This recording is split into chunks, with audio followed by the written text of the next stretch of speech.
Okay, part 3. 2 waxa loo isticmaalaa destination. qofku haddii uu meeshuu joogo meel kale uu tago waxa loo isticmaalaa to. for lama isticmaalo ma sirin. marka iyagu soo ahaan anigu xaggan joogo haddii aan soo ahaan suuqa aan tagayo waxa le I am going to the market. waxaan tagaya suuqa marka to ayaan adeegsanaya. iyagu soo ahaan I go to work. I am going to work. shaqadan tagaya marka leeyahay I am going waxaan tagaya ing ku dar going waxaan tagaya to work. I'm going to work. shaqadan aadaya ama tagaya. I am going to work. qof baa ku yiri where are you going? I am going to work. marka maxaa adeegsanaysaa to sababtoo ah waa destination. xagga maan joogaa meel kale aan tagaya. marka waxaan isticmaalaya to ma isticmaalaya for sababtoo waa destination. destination wuxuu ka dhigaya meesha aad joogtid meel kale inaad tagtid. I am going to school. I am going to school. I'm going to school. anigu soo waxaan tagaya school. soo gurigiina joogtaa iskuulkaad ku socotaa. destination waa meesha aad joogtid meesha kale aad u socotaa ayaa destination la yiraahdaa. to-gana waxa la isticmaalaa destination marka aad joogtid meel kale aad kaga dhaqaaqaysid. I am going to the downtown. waxaan tagayaa suuqa hoose. I am going to the market. suuqaan tagayaa. I am going to school. waxaan tagayaa iskuulka. I am going to work. shaqadaan tagayaa. marka to waxa loo isticmaalaa part 3 so destination inaad soo meesha aad joogtid meel kale aad ka tagtid. to ayaa la isticmaalaa for lama isticmaalo. Okay, haddana ereyga to part 4 kiisa waxa loo isticmaalaa to talk someone inaad qofka kale la hadashid.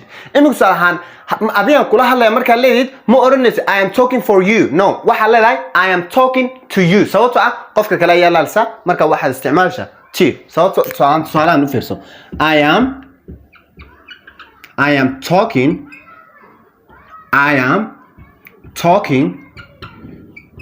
am talking to you.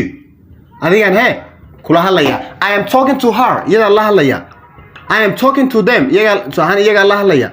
marka waad bedeli kartaa. I am talking to you, man. I am talking to her. I am talking to them. qof saadu kamid war anigu iyaga la hadlaya. I am talking to them. marka waxaad isticmaalaysaa to sababtoo ah to waxa loo isticmaalaa to talk someone inaad qofka kale la hadasho. laba qof markay isla hadlaan ayaa loo isticmaalaa. qof baa ku yiri listen waa dhageyso. listen to me markuu yiri aniga i dhageyso weyn. inaga imika laba noqday waa listen waa dhageyso. listen to me aniga i dhageyso weyn. markaad laba qof noqonaysi marka to waxa loo isticmaalaa marka ay laba qof isla hadlayaan. Hey listen man, listen to me aniga i dhageyso. listen waa dhageyso. listen to me na waa aniga i dhageyso. marka to qaybta afraad waxa loo isticmaalaa markaad labada qof isla hadlayaan. when two people talking to each other we use like to. marka waxaad leedahay I am talking to you. I am talking to my mother. hooyadii baa la hadlaya. I am talking to my father. aabaan la hadlaya. I am talking to my sister. I'm talking to my student. I'm talking to my friend. That's my student. Part 5 to waxa loo adeegsadaa marka aad laba shay aad isbarbar dhigaysid. imika soo ahaan anigu shaygaasaan ka jecelahay. markaan leedid anigu shaygaasaan ka doorbidaa. markaan leedid ayaa to haddana loo adeegsadaa comparing things markaan laba shay isbarbar dhigaysid. imika tusaale ahaan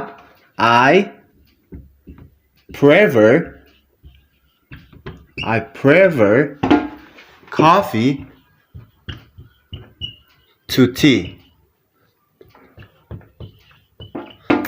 anigu prefer coffee waxaan soo ahaan buka ka doorbidaa to tea. marka shaaha anigu ka doorbidaa. Okay, I prefer ing waa isticmaali kartaa. I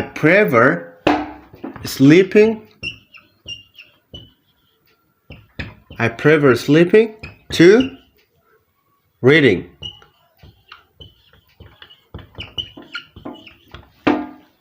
anigu prefer waxaan doorbidaa sleeping hurdada ka doorbidaa to reading. soo ahaan anigu waxaan hurdada ka doorbidaa akhriska. markaas soo ahaan I prefer listening to writing. soo ahaan anigu waxaan soo ahaan aan dhageysiga ka doorbidaa qoraalka.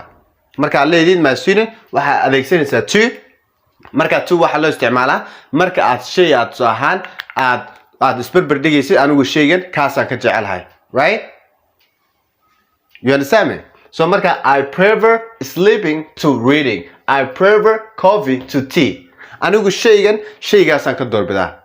right? Okay, my student for haddana waxa loo isticmaalaa marka aad saahan aad muujinaysid mahadda saahan qofku shay markuu ku sameeyo shayga saahan waad ku maasanta markaad ku leedid imika saahan waxa oran kartaa thank you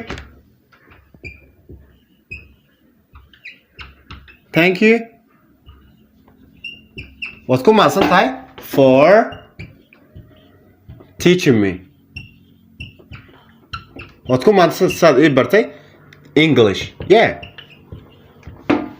thank you for teaching me English right thank you for teaching me English mi xaga soo gali maasirin marka saahan marka waxa leedahay waad ku maasantahay inaad shayga ii sameeyso ama saahan inaad ii barto okay thank you for giving me the money waad ku maasantahay lacagtaad ii siiso marka waxaad isticmaalaysaa for ayaa isticmaalaysaa to ma isticmaalaysid imika saahan qofba wax ku sameeyay thank you for helping me waad ku maasantahay saad ii caawisay markaad saahan use for expression thanks markaad saahan aad muujinaysid mahadda qofka marka aad u muujinaysid waad maasanta markaad ku oran doonaysid waxaad isticmaalaysaa for thank you for teaching me thank you for giving the money man thank you for helping me man thank you so much right marka waxaad saahan leedahay waad ku maasanta inaad shayga saa ay sameeyso marka for ayaa isticmaalaysaa waa markaad qofka aad u muujinaysid mahadnaq markaad saahan waxa leedahay thank you for teaching me English thank you for helping me thank you for calling me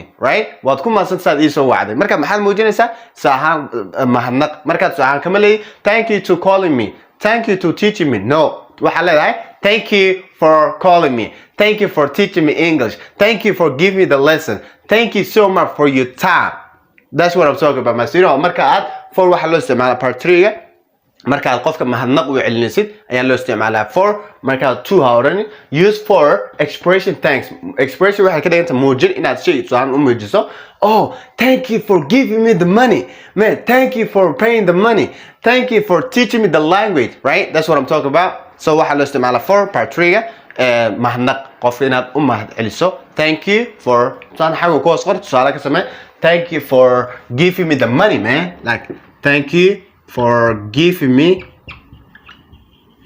me the money that's right thank you for giving the money thank you for calling me absolutely okay part 4 and 4 waxa loo isticmaalaa duration of time fogaanshaha waqtiga ayaa loo isticmaalaa marka imika tusahaan qofka haduu yiraahdo how long have you been learning this language luqadan inta laga soo baranayso marka waxaad uga jawaabtaa I have been learning this language for 2 years for 5 years marka waxa sheegaysaa waqtiga fogaanshaha tusahaan luqadan aad dhiganaysay ayaa sheegaysaa marka waxa loo isticmaalaa duration of time for waxa loo isticmaalaa part 4 duration of time qofka haduu yiraahdo imika how long have you known each other inta laga ayaa isgaranaysay inaga waxaad uga jawaabtaa we anagu have known فعل saddexaad ayaa la adeegsanaa xaga we have known each other waxaanu isgaranaynay for haye marka inta isgaranaysan for 3 years for 5 years marka waxaad ka hadlaysaa fogaanshaha inagu saahan labadiina qof saahan isgaranaya saahan ayaad ka hadlaysaa we anagu have known waxaan isgaranaynay each other labadeenu for 2 years for 5 years for 1 year for 1 month marka waxaad ka hadlaysaa fogaanshaha waqtiga marka more to 2 years ma oran kartid waxa la we have known each other for 5 years isagu wuxuu garanayaa iyada marka leedid waqti dheer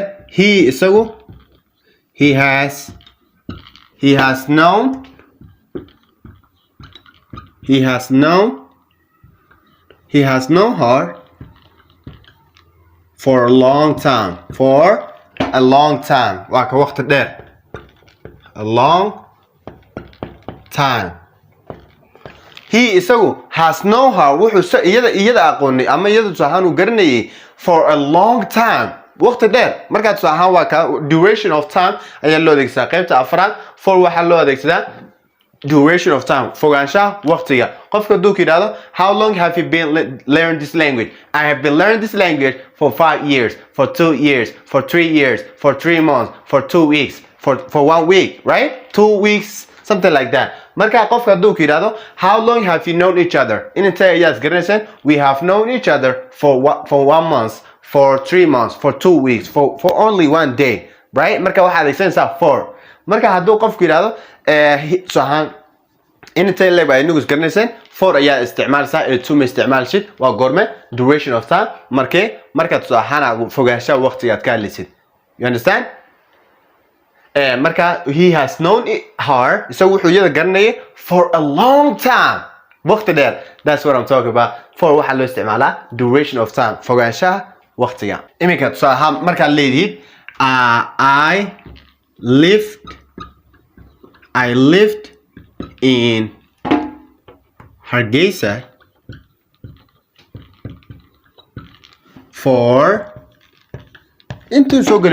I lived in Hargeisa for 2 years. I lived in Hargeisa for 5 years. I lived in Hargeisa for 3 years. I lived in Hargeisa for a long time. Marka waxaad ka hadlaysaa fogaanshaha aad Hargeisa aad ku nooleed ayaad sahan qofku sheegaysaa I lived count past ayaa ka dhigaysaa I lived in Hargeisa for 2 years, 1 year, 5 years, 10 years, whatever. Kali waxaa leed I lived in Hargeisa for 1 year, for 2 years, for 5 years. Marka xagga soo gali. That's what I'm talking about. Peace out.